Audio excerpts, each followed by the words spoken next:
Hola, ahora iniciaremos el tema de vectores. Para ello, primero vamos a hablar de diferenciar entre una magnitud escalar y vectorial, cómo localizar un vector y representarlo, tanto de forma de componentes y también utilizando su módulo.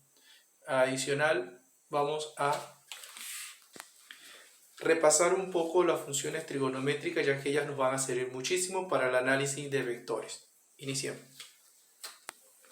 Iniciemos con estos conceptos teóricos muy utilizados en el lenguaje de la física, que son para diferenciar magnitudes de tipo escalares y vectoriales. Las magnitudes de tipo escalares son aquellas que quedan definidas solamente por un valor numérico y una unidad. Es suficiente para conocer su naturaleza solamente con estos dos conceptos.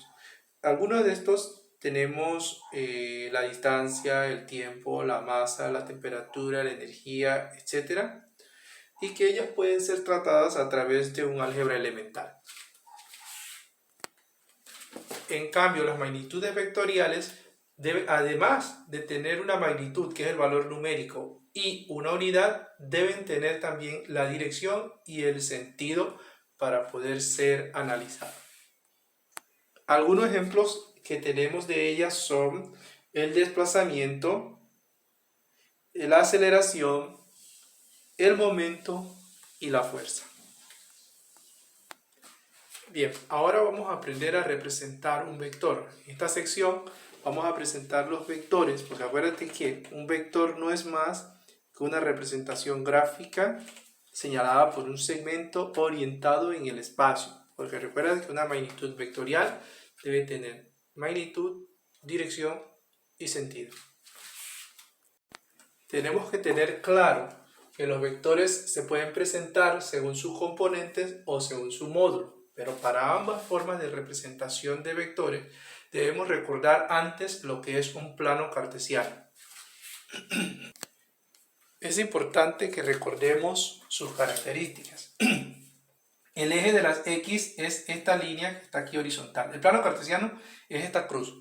Bien, el eje horizontal recibe el nombre de las X o también recibe el nombre de las abscisas. Y el eje Y o el eje vertical también recibe el nombre de las ordenadas. Ambas, si estamos viéndolo por componentes, va a tener un lado positivo y un lado negativo, a lo que se le llama sentido. El sentido positivo del eje de las X va a estar a la derecha.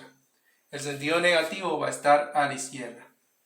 Para el eje de las Y, el sentido positivo va a estar hacia arriba y para el eje de las Y, el sentido negativo va a estar hacia abajo. Bien, es importante también que aquí recordemos utilizar una escala para poder trabajar. Vamos a verlo inmediatamente con un ejemplo. En esta primera parte utilizamos o vamos a localizar un vector por componente. Hemos visto las características del plano cartesiano. Bien, cada eje tendrá un lado positivo y un lado negativo, un sentido positivo y un sentido negativo. Si observan, esta cruz queda entonces separándose por 4 partes. Lo vamos a enumerar empezando por el lado derecho superior como primer cuadrante. No le llamemos parte, vamos a llamarle cuadrante. El primer cuadrante va a tener coordenadas para X positivas y para Y positiva. O sea, cualquier vector que se encuentre en el cuadrante número 1 debe contener esas dos características de componente X y Y positiva. A partir del cuadrante número 1, enumeramos contrario a las manecillas del reloj y encontramos el cuadrante número 2, en donde X va a ser negativa, o la componente X de cualquier vector que esté en este cuadrante 2 va a ser negativa, y la componente Y va a ser siempre positiva. Para el cuadrante 3, la componente X será negativa y la componente Y también será negativa. Y finalmente, para el cuadrante 4, la componente X es positiva y la componente Y es negativa. Con eso hemos visto las características de cada uno de los cuadrantes en el plano cartesiano cuando vamos a localizar vectores según sus componentes. Aquí tenemos algunos ejemplos de vectores según sus componentes. Cabe resaltar que como estamos hablando de vectores, todas estas letras que están acá deben llevar una flecha en la parte superior para señalar que realmente son una cantidad vectorial. Vamos a ver las características. Observa A, el vector A tiene componentes. Siempre la primera componente será X, la segunda será Y, y en caso de haber una tercera componente será Z. En este caso tenemos un vector por componente de 2 dimensiones, ¿bien? X y Y solamente. X, para este caso A, vale 3 positivo y Y 5 positivo, lo cual nos denota de que si X y Y son positivas, este vector A va a estar localizado en el cuadrante número 1. El vector B, al tener X negativo y Y positivo, X negativo es el cuadrante 2, bueno, 2 y 3, pero como Y es positiva, va a estar solamente en el cuadrante 2, ¿ok? Para saber en qué cuadrante está, tenemos que fijarnos en el signo de ambas componentes, no basta solamente con uno, porque podría ocurrir lo que acabo de mencionar. Si solamente me fijo que X es negativo, puede estar tanto en el cuadrante 2 como en el cuadrante 3, pero ¿quién me da la certeza de en qué cuadrante se encuentra? Es el signo de la otra componente, Y, en este caso positiva, lo que me dice, me descarta la tercera opción y me dice solamente va a estar en el cuadrante número 2, el vector B. El vector C es negativo tanto X como y eso me dice que está en el cuadrante número 3. Y el vector D dice que X es positiva y Y negativa. Y eso concuerda con las características del cuadrante número 4, lo que nos quiere decir que cuando localicemos el vector D, él va a estar en este cuadrante, en el número 4.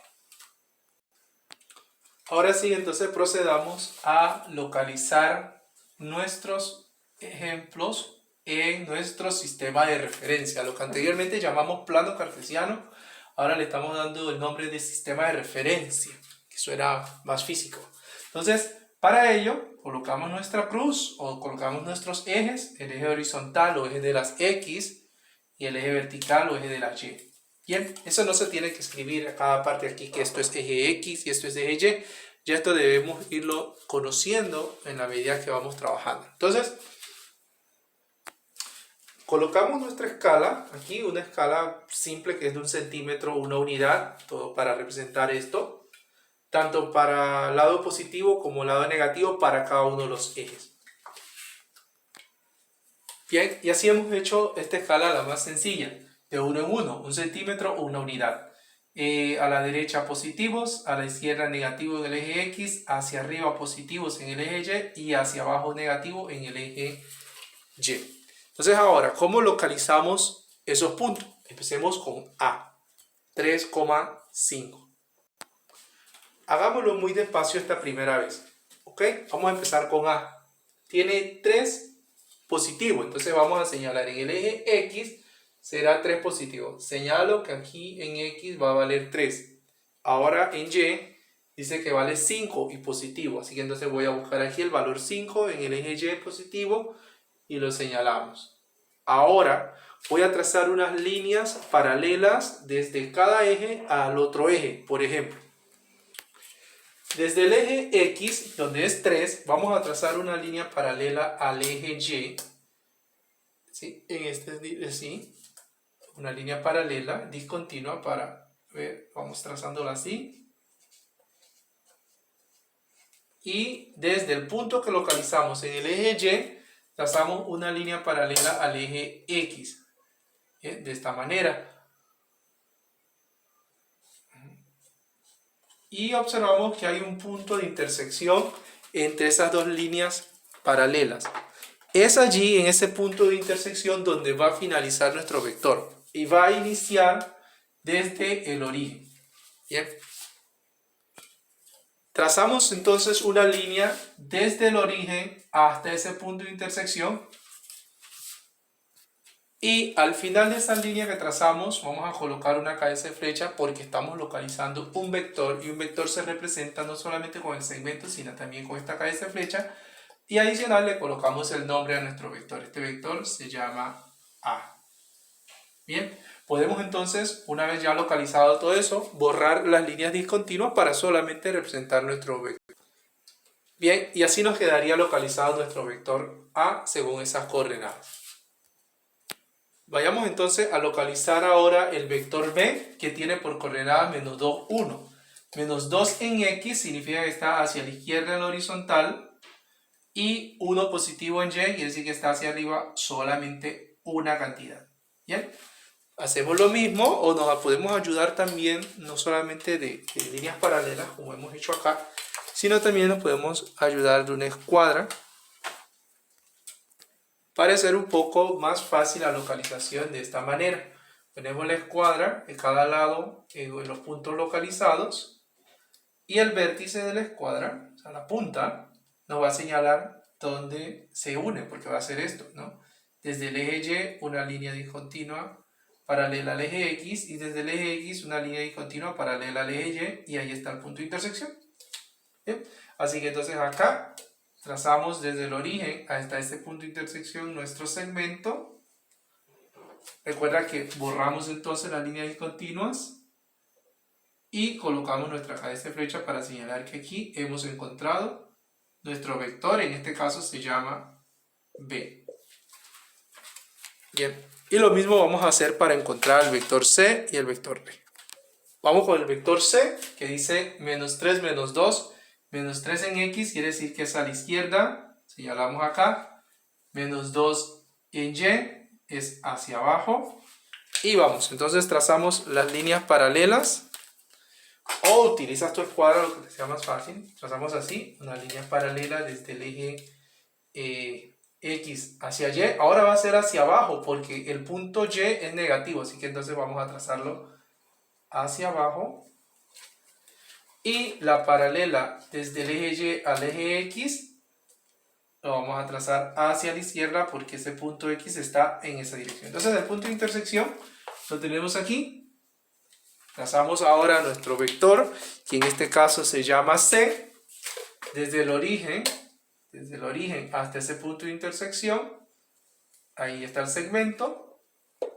Borramos las líneas discontinuas que nos pueden funcionar solamente para localizar. Después ya son un distractor. Las borro aquí y coloco nuestra cabeza de flecha en esta posición. Y ese vector que acabamos de localizar es el vector C. Finalmente localicemos nuestro vector D, que tiene las siguientes características. Dice acá que en X vale 1 y en Y vale menos 3. Entonces, localizados los puntos, tracemos entonces las líneas paralelas al resto. Bien, vamos aquí. 1 paralela desde 1X, una línea paralela a Y. Para abajo también porque ese punto Y está en el sentido negativo. Y desde Y, una línea paralela al eje X hacia la derecha porque acá la X es positiva. Así que vamos a hacer esto. Y aquí está el punto de intersección. Voy a borrar esto para que no sea distractor acá. Ya sabemos que la escala es de 1 en 1. 1 centímetro equivale a una unidad de lo que estamos representando. Y vamos a encontrar que nuestro vector acá está desde el origen hasta ese punto de intersección nuevo que encontramos allí. Trazamos esa recta y hemos encontrado nuestro vector D, que es el que tenemos en estudio. Borramos las líneas discontinuas para evitar otro distractor y este vector se llama D.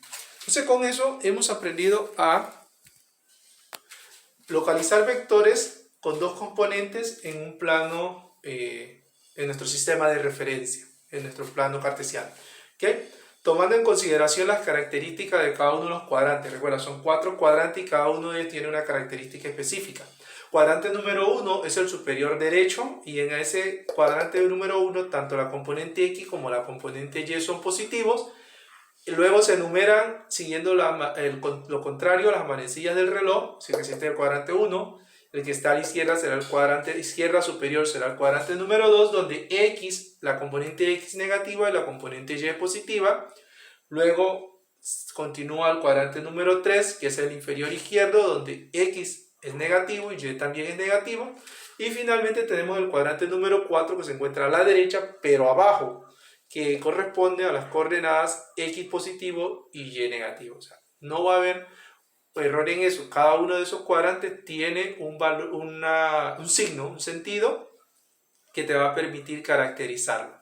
Bien, eso es para localizar vectores como aparecen aquí, por componente. Y en esta primera parte lo vamos a dejar el estudio hasta allí.